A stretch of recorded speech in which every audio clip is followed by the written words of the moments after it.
Bonjour Raquel Garrido. Bonjour Monsieur Baudot. Il y a un rassemblement prévu aujourd'hui à Paris à l'appel d'organisations de gauche et notamment des Insoumis. Le mot d'ordre, fin des massacres à Gaza et demande d'un cessez-le-feu immédiat dans le conflit entre Hamas et l'Israël.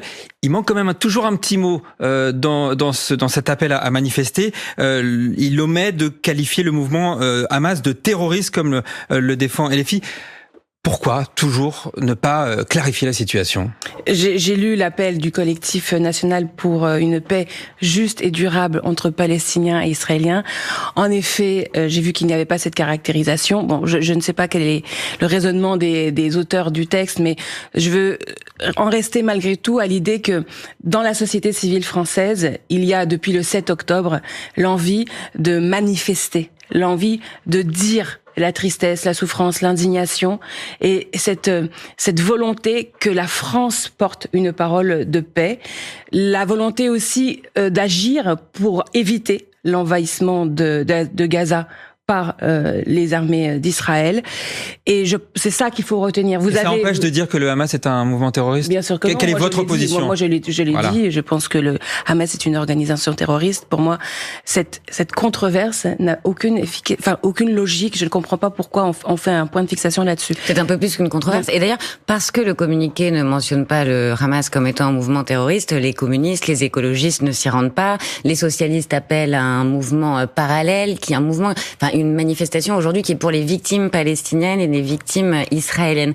Alors que dans le communiqué de la manifestation à laquelle se rendent les Insoumis, on a l'impression que finalement le Hamas et Israël sont un peu mis sur le même plan. Alors surtout, ce qui est important, c'est de mettre sur le même plan les victimes civiles. Et c'est aussi dans le collectif. J'ai lu l'appel. Pour moi, c'est ce qui compte aujourd'hui, si vous voulez, c'est que les Français ont envie de dire que pour eux, une victime civile palestinienne, c'est égal à une victime civile israélienne. Je pense que c'est profondément ce qu'ont envie de dire les Français. Ils ont envie que le feu cesse. Ils ont le désir de sauver des enfants, de sauver des vieillards. Et le fait que les Français le manifestent dans des rassemblements pacifiques me semble quelque chose de sain.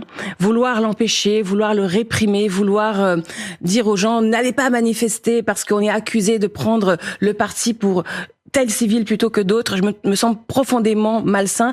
L'idée d'abolir l'empathie, si vous voulez. Si on dit, dès lors qu'on sent de l'empathie avec les victimes de l'attaque terroriste du 7 octobre, certains diront non, mais alors tu n'as rien dit sur les victimes palestiniennes. Et à l'inverse, quand on dit l'horreur de voir ces images qui affectent, les gens sont traumatisés parce que maintenant, à l'ère des réseaux sociaux, toutes ces images circulent énormément.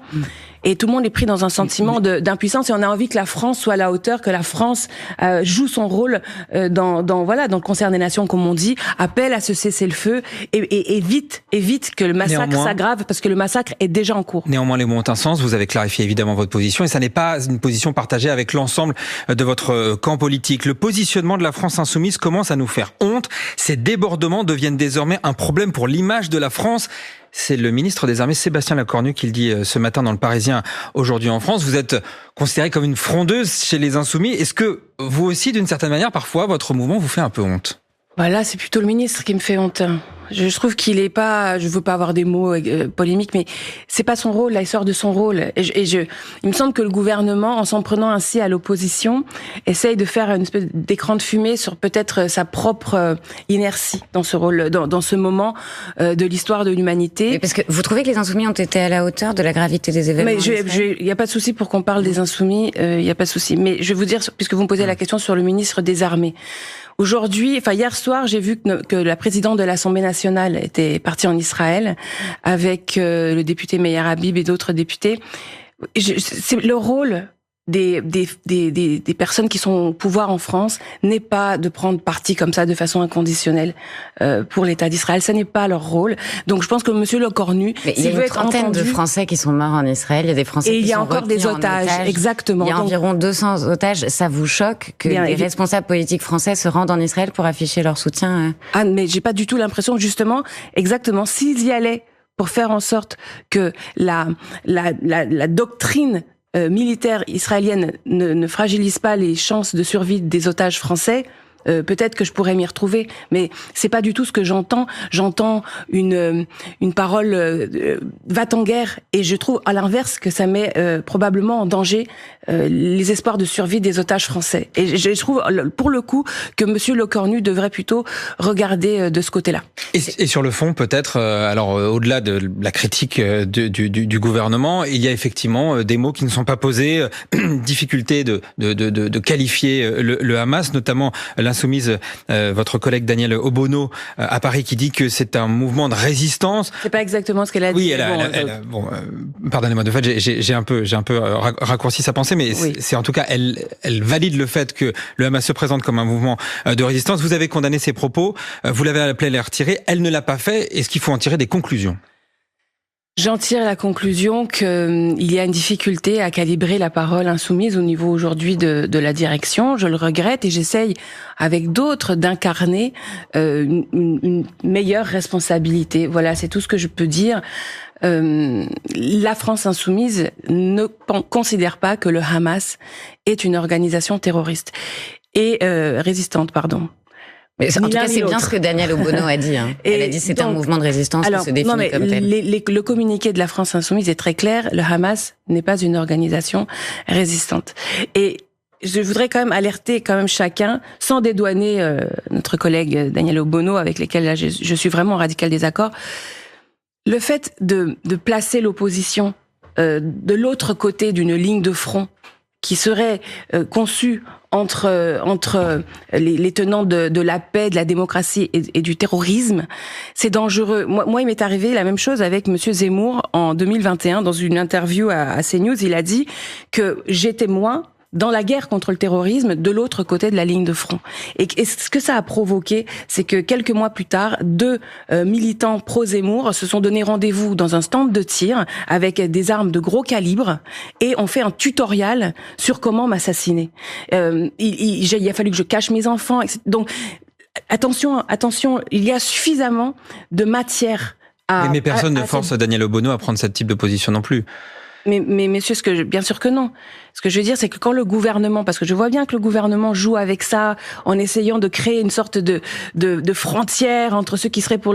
La France insoumise n'est pas pour le terrorisme, la France insoumise est pour se présenter aux élections. La France insoumise consacre énormément d'énergie, tous les militants, à se présenter dans des élections, à la loyale. Notre méthode est pacifique. Et si, quelque part, il y a un insoumis qui, à tort, à cause de ces erreurs de calibrage de mots, a cru qu'il y avait à la France insoumise une quelconque complaisance avec la violence, alors il s'est trompé d'endroit. Et je le dis à ces personnes, éventuellement, et je le dis éventuellement à ces personnes qui peut-être pourraient, dans les jours qui viennent, manifester à tel ou tel endroit. Voilà, vous ne représentez pas la France insoumise. Raquel Garrido, députée insoumise de Seine-Saint-Denis. On se retrouve dans un instant après le fil info. Diane Ferchit à 8h41. L'armée israélienne intensifie ses bombardements sur Gaza ce matin en vue de la prochaine phase de son offensive. Au moins 55 morts dans l'enclave palestinienne ces dernières heures selon le Hamas. Les États-Unis annoncent un renforcement de leur dispositif militaire au Proche-Orient face à la crainte d'un embrasement dans la région. Selon les médias d'État syriens ce matin, les aéroports de Damas et d'Alep en Syrie ont été mis hors service par des frappes israéliennes. L'armée israélienne qui affirme également avoir frappé une mosquée en Cisjordanie où se trouvaient selon elle des membres du Hamas et du djihad islamique. Dans le Tarn, 7 personnes interpellées hier lors de la mobilisation contre le projet d'autoroute A69, mobilisation qui a rassemblé 10 000 participants selon les organisateurs. La préfecture évoque un cortège de 2400 manifestants et de 2500 individus radicaux et violents. 2 entreprises sous-traitantes du chantier ont été prises pour cible par certains militants. On connaît l'affiche de la finale du mondial de rugby. L'Afrique du Sud rejoint la Nouvelle-Zélande en l'emportant de justesse sur l'Angleterre 16-15 hier soir. Succès acquis en toute fin de match et cette finale ce sera samedi prochain au Stade de France. France Info. Le 8-30 France Info, Agathe Lambray, Jean-Rémy Baudot. Toujours avec Raquel Garrido, députée insoumise de Seine-Saint-Denis. On parle à l'instant des propos de Danielle Obono, qui a qualifié le Hamas de mouvement de résistance.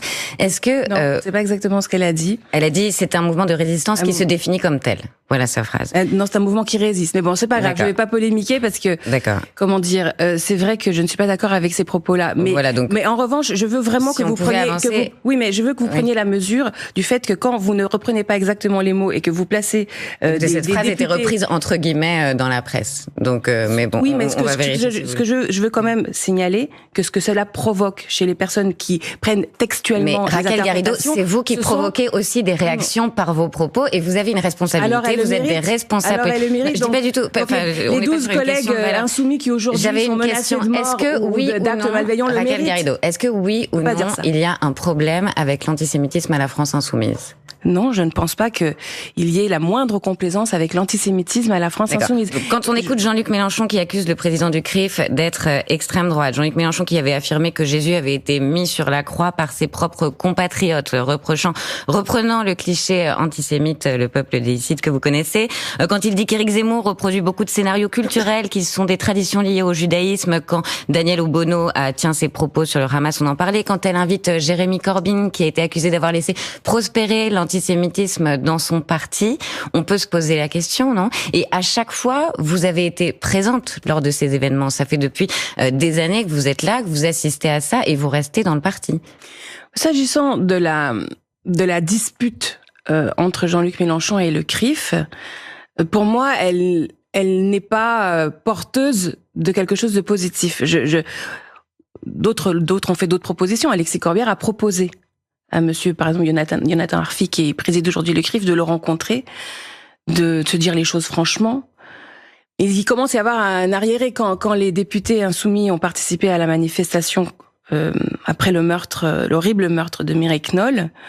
Le CRIF n'a pas assuré la protection, n'a même pas voulu la présence des militants insoumis, des députés insoumis. Mais c'est notamment lié à toutes les positions que je viens de vous rappeler. Donc il n'y a pas de problème avec l'antisémitisme. Ce que je vais vous dire, c'est que bon, pour les propos de Jean-Luc Mélenchon, vous verrez avec lui. Parce que moi, je suis pas sa porte-parole. Mais vous êtes dans ce parti, Raquel Garrido. Vous avez une responsabilité. Oui, mais les actes antisémites sont en recrudescence. Il y a eu plus d'actes antisémites. Il y a un rôle plus de signalements pour antisémitisme depuis le 7 octobre. Et hier encore dans le 20e arrondissement. 2022. Hier encore dans le 20e arrondissement. Alors ça fait quand même beaucoup de désaccords. On va pas passer en revue tous les désaccords. Il y a un début d'incendie devant le domicile d'un couple juif du 20e arrondissement. C'est extrêmement inquiétant. Et j'invite tout le monde vraiment à calibrer sa parole et à s'assurer que rien dans ce que nous disons puisse être perçu par des personnes mal intentionnées comme désignant des cibles. Et ça vaut évidemment pour les Français de confession juive et de toutes les confessions musulmanes. Néanmoins, on se parle depuis une dizaine de minutes et vous avez mis en avant plusieurs désaccords avec des membres éminents de la France insoumise. Est-ce qu'aujourd'hui, vous êtes toujours aussi bien dans ce mouvement et pourquoi, d'une certaine manière, vous ne cherchez pas d'autres manières de faire de la politique ailleurs, avec d'autres personnalités? Alors, je vois bien que ce serait le rêve de nos adversaires, de fracturer la France insoumise, de fracturer la NUPES, parce qu'évidemment, ça rendrait absolument impossible la prise du pouvoir. Est-ce qu'elle ne se fracture pas toute seule, la France insoumise et la NUP? Mais reconnaissez qu'il y a des forces des oppositions qui viennent de partout. On est d'accord que l'extrême droite, c'est un adversaire important. L'oligarchie, les pouvoirs d'argent, le gouvernement macroniste, c'est un adversaire. Donc eux, on va dire. Et puis il y a ceux qui, même à gauche, n'ont jamais voulu de l'unité de la gauche, que ce soit par exemple Emmanuel Valls, Delga, Hidalgo, qui théorisent depuis un tas d'années que la gauche, elle est tout à fait irréconciliable. Ma position, c'est qu'aujourd'hui, les états-majors des partis de la NUPES sont en échec. Et je suis tout à fait d'accord avec ce qu'a dit la présidente Cyrielle Châtelain, qui préside aujourd'hui le groupe ELV à l'Assemblée nationale, quand elle appelle les 150 députés de la NUPES à être fidèles à leur mandat. Nous avons tous été élus sur un programme, le programme de la NUPES, qui ressemble beaucoup au programme de l'Avenir en commun, qui est un programme à gauche, écologiste, populaire, différent de celui de la période François Hollande et de social-démocratie. Nous avons tous été élus sur un label, la NUPES. Eh bien, il y a une éthique du pouvoir. Nous devons être fidèles à ce mandat.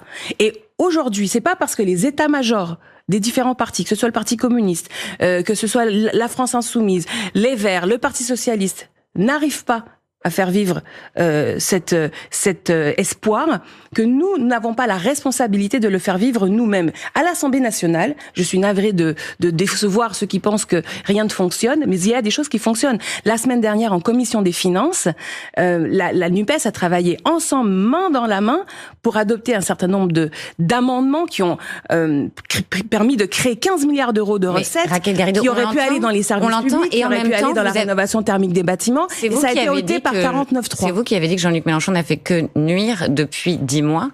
Ça veut dire quoi? Oui, je dirais peut-être même depuis peut-être 1 an, parce que c'est depuis l'affaire Quatennens. Mais donc pourquoi vous Est-ce qu'il est temps de tourner la page? Madame Lambray, Monsieur Baudot, moi je suis tout aussi insoumise que Jean-Luc Mélenchon. Pourquoi est-ce que c'est moi qui dois faire un pas de côté? Jean-Luc Mélenchon ne fait même pas partie du groupe parlementaire. Donc c'est à lui de partir et d'arrêter d'avoir cette influence sur la NUPES? Jean-Luc Mélenchon aura toujours une influence. Mais je lui demande de se poser la question de savoir comment il utilise cette influence. Est-ce que cette influence, il l'utilise pour s'assurer que l'espoir qu'il a lui-même contribué à faire naître se pérennise, se renforce? Voilà, on aurait dû se renforcer cette année. Cette année, c'était l'année du grand mouvement des retraites. 93% de la classe ouvrière qui était contre la retraite à 64 ans. C'était un moment extrêmement fédérateur. Donc il devrait dire faites mieux, mais sans moi. Faites mieux, mais sans moi. C'est ça qu'il devrait dire. D'abord, je trouve que il a de loin cherché à mettre des coins entre nous et le mouvement syndical, entre nous et les autres partis de la NUPES. Et ce sont des querelles qui n'aident pas.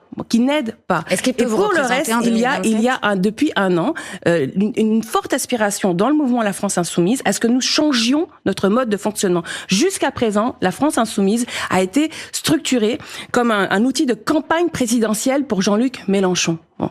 Efficace. On peut pas nier que c'est efficace, mais ça ne peut pas durer comme cela. Les militants insoumis, les cadres insoumis, les députés insoumis, l'électorat insoumis, je pense, veut que nous changions notre façon de faire. Est-ce qu'il peut vous représenter en 2027 d'un mot? Alors, il paraît-il qu'il ne le souhaite pas lui-même. Donc, j'en tire comme conséquence que la France insoumise, si elle est sérieuse dans son projet d'accéder au pouvoir, doit mettre en place, doit dire comment elle compte désigner la team, l'équipe qui va accéder au pouvoir en 2027, qui va aller à Matignon, qui va aller à l'Élysée, qui sont les différents titulaires des portefeuilles gouvernementaux, quel est le cadre programmatique des 577 députés. C'est cela qui a lieu de faire, pas de se poser la question de savoir Mélenchon stop ou encore. Il faut qu'on s'arrête là. Merci beaucoup Raquel Darigon. On entend en tout cas votre annonce, votre envie de nouvelles instances au sein de la NUPES. Le projet n'est peut-être pas encore tout à fait mûr, mais on sent qu'il est en gestation au niveau de la France Insoumise et de la NUPES plus largement. Merci beaucoup Agathe Lambré. On se retrouve